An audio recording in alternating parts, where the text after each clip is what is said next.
Welcome to the Banker Lamp. Please enjoy the video. You start by confirming ownership and gathering tools, a Phillips and flat screwdriver, a small pry, and a flashlight. Once done, visually inspect how the portable lock engages the door frame. Note screws, a release pin, or a wedged plate. You begin by loosening any visible screws a half turn to relieve tension. If the device uses a clamp, loosen the clamp screw until the jaws separate. This first step reduces binding and prepares the lock for extraction. You now focus on the internal mechanism. Start by finding and depressing any release pin or tab while you hold the lock steady. That frees internal hooks. If screws remain, remove them completely and place them aside so you don't lose parts.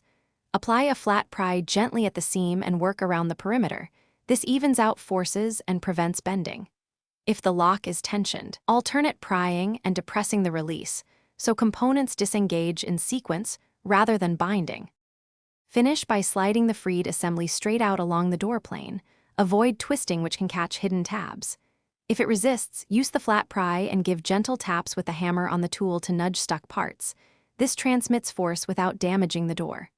Make sure to check for any overlooked screws or bent metal. If parts are stiff, apply a small amount of lubricant, wait a minute, and try again.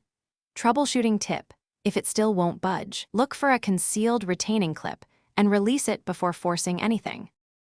Thanks for watching. If this was helpful, leave a like and consider subscribing. See you next time.